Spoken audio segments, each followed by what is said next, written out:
Okay. Hello friends. இந்த video நம்ம exercise 2.2ல 6த் கொஸ்டின்ல ஸ்டார்ட் பண்ண போறோம். அதுக்கு முன்னாடி நான் போன வீடியோ என்ன பார்த்தோம்னு சொல்லிடுறேன். ஸோ போன வீடியோல நம்ம இதெல்லாம் தான் பார்த்தோம். 4த் கொஸ்டின் முடிச்சிட்டோம், 5த் கொஸ்டின் முடிச்சிட்டோம். அதுக்கு முன்னாடி என்ன பார்த்தோம்னா, ஃபர்ஸ்ட் 3 கொஸ்டின்ஸ் முடிச்சிட்டோம். ஸோ இது எல்லாமே முடிச்சிட்டோம். So first 5 questions from exercise 2.2 கம்ப்ளீட்டா முடிச்சிட்டோம். ஸோ அந்த வீடியோ பார்க்கலாம், அந்த வீடியோ பார்த்துட்டு இன்னைக்கு வீடியோ வாங்க. ஸோ இன்னைக்கு நான் ஸ்டார்ட் பண்ணிடுறேன். ஸோ நம்ம 6th கொஸ்டின்ல ஸ்டார்ட் பண்ணலாம்.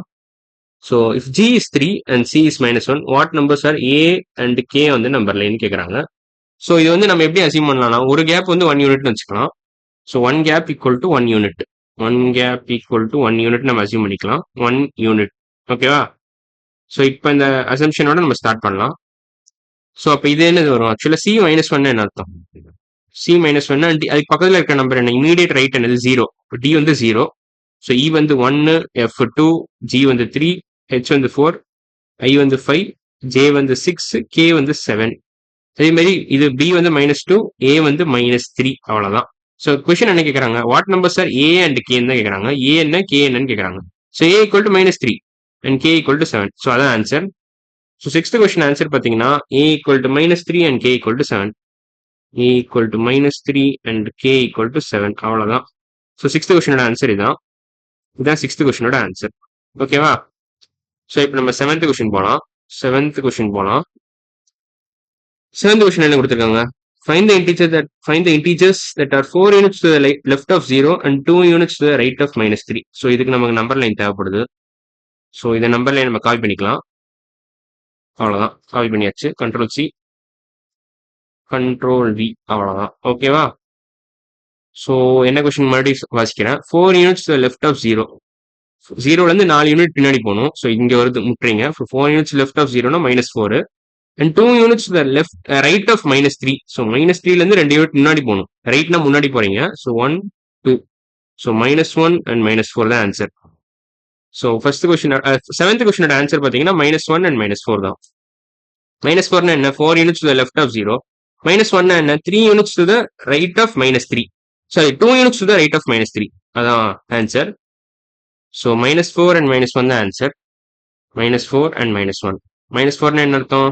4 units to the left of 0. 4 units left of 0. Left of 0. -4னா இதான் அர்த்தம். -1னா என்ன அர்த்தம்னா -3லேருந்து +2. -3லேருந்து 2 யூனிட்ஸ் ரைட்டு. ஸோ -3 +2. அவ்வளோதான். ஸோ 7th கொஸ்டின் நம்ம முடிச்சிட்டோம். இப்போ நம்ம 8th கொஸ்டின் போகலாம். அதாவது சேலஞ்ச் ப்ராப்ளம் ஸ்டார்ட் பண்ணிக்கலாம். ஸோ சேலஞ்ச் ப்ராப்ளம்ஸ்ல 8th கொஸ்டின் என்ன கொடுத்துருக்காங்க? Is there the smallest and largest number in the set of integers? So அப்படி ஏதாவது ஒரு நம்பர் சொல்ல முடியுமா? ஸ்மாலஸ்ட்னு ஏதாவது சொல்ல முடியுமா? இல்லை லார்ஜஸ்ட் நம்பர்னு ஏதாவது சொல்ல முடியுமா செட் ஆஃப் இன்டீஜர்ஸ்ல? ஸோ செட் ஆஃப் இன்டீஜர்ஸ் அப்படியே போயிட்டே தான் இருக்கும். ஸோ இனி நம்ம ஏதாவது ஒரு ஸ்மாலஸ்ட் நம்பர் நம்ம எடுத்துக்கிட்டோம்னு வச்சுக்கோங்களேன். -1 போட்டால் இன்னும் குட்டி ஆயிரும் அது. ஸோ இனி ஸ்மால் நம்பர் நம்ம எடுத்துக்கிறோம்னு வச்சுக்கோங்களேன். லெட்ஸ் சே ஸ்மாலஸ்ட் நம்பர் நம்ம ஏதாவது ஒன்று அசியூம் பண்றோம்னு வச்சுக்கோங்களேன். ஈக்குவல் டு -100000000ன்னு வச்சுக்கலாம். இதான் ஸ்மாலஸ்ட் நம்பர் அசியூம் பண்ணிக்கிட்டா இதுல கூட நீங்க -1 ஆட் பண்ணீங்கன்னா இப்போ புது நம்பர் ஒன்று வந்து தெரியுமா? அதுதான் இருக்கிறதுல ஸ்மாலஸ்ட் நம்பர்.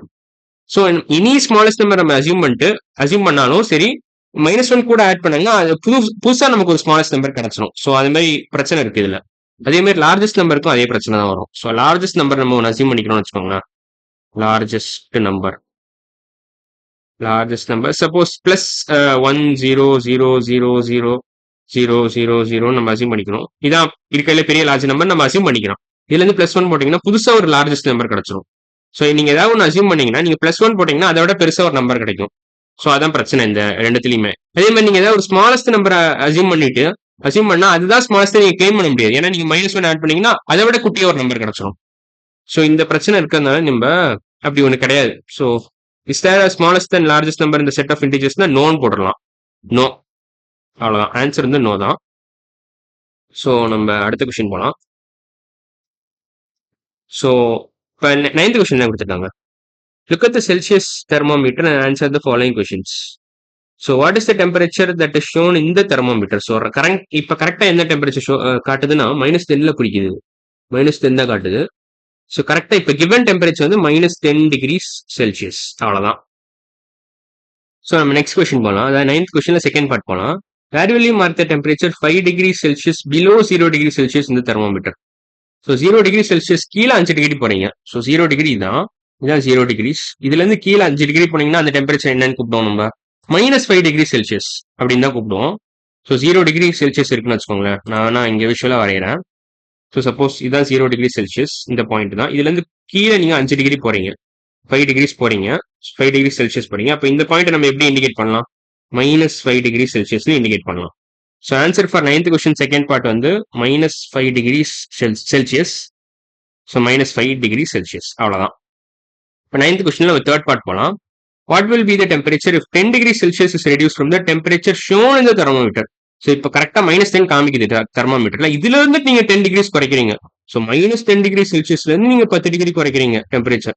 10 டிகிரி செல்சியஸ் குறைச்சா அப்ப இந்த பாயிண்ட் நம்ம எப்படி இண்டிகேட் பண்ணலாம்? -10 பிளஸ் -10 அப்படின்னா என்ன வரும்? -20 டிகிரி செல்சியஸ் வரும். ஸோ இதான் ஆன்சர். ஸோ என்ன ஒழுங்கா எழுதுனா -20 டிகிரி செல்சியஸ். இந்த பாயிண்ட் டெம்பரேச்சர் வந்து -20 டிகிரி செல்சியஸ். என்ன சொல்றான்னா -10ல இருந்து கீழே இன்னும் 10 இறக்குறீங்க நீங்க. ஸோ அப்படின்னா -20 தான் ஆன்சர். -20 degree Celsius. ஸோ இந்த கொஸ்டின் ஆன்சர் இதுதான். இப்போ ஃபைனல் கொஸ்டின் போயிடலாம். Mark opposite of 15 degree Celsius இந்த தெர்மோமீட்டர். ஸோ 15 டிகிரி செல்சியஸ் என்ன அர்த்தம்னா +15 டிகிரி செல்சியஸ்னு அர்த்தம். +15 டிகிரி செல்சியஸோட ஆப்போசிட் என்ன? -15 டிகிரி செல்சியஸ். ஆப்போசிட் வந்து -15 டிகிரி செல்சியஸ். அப்பதான் இந்த நம்பரும் ஈக்விடிஸ்டன்ட் ஃப்ரம் 0வா இருக்கும். அதனால இந்த மாதிரி நான் ஒரு நம்பர் சூஸ் பண்றேன். +15 and -15 are opposites of each other since they are equidistant from 0. They are equidistant from 0. They maintain the same distance from 0. அதான் அர்த்தம். Equidistant from 0னா என்ன அர்த்தம்னா they maintain the same distance from 0னு அர்த்தம். Equidistant from 0 அவ்வளவுதான். So +15ஓட opposite -15. So +15 degree செல்சியஸோட opposite என்னது? -15 degree Celsius. வெறும் நான் யூனிட் மட்டும் ஆட் பண்றேன். டெம்பரேச்சருக்கு தகுந்தபடி ஒரு யூனிட் வரும்ல செல்சியஸ் தான், அதை மட்டும் நான் ஆட் பண்ணிக்கிறேன். ஸோ அது புரிஞ்சிருக்கும்னு நினைக்கிறேன். ஸோ நம்ம இன்னைக்கு வீடியோல 8th கொஸ்டின் முடிச்சிட்டோம், 9th கொஸ்டின் முடிச்சிட்டோம், அப்புறமா 6, 7 முடிச்சிட்டோம். இன்னும் மேபி ஒரு கொஸ்டின் முடிக்கலாம்னு நினைக்கிறேன். ஸோ ஓகே, இது வேணா நம்ம அடுத்த வீடியோல பார்க்கலாம். 10th கொஸ்டின் நம்ம அடுத்த வீடியோல பார்க்கலாம். ஸோ இன்னைக்கு வீடியோல நம்ம எல்லாம் முடிச்சிருக்கோம். 8th கொஸ்டின் முடிச்சிட்டோம், 9th கொஸ்டின் முடிச்சிட்டோம், அப்புறம் 6th கொஸ்டின் முடிச்சிட்டோம், 7th கொஸ்டின் முடிச்சிட்டோம். ஸோ 6 to 9 எல்லா கொஸ்டினும் முடிச்சிட்டோம்னு நினைக்கிறேன். 6 to 9 முடிச்சிட்டோம் நம்ம இன்னைக்கு வீடியோல. ஸோ அடுத்த வீடியோல நம்ம 10th கொஸ்டின் ஸ்டார்ட் பண்ணிடலாம். ஸோ இன்னைக்கு வீடியோ அவ்வளவுதான். அடுத்த வீடியோல பார்க்கலாம். பாய்.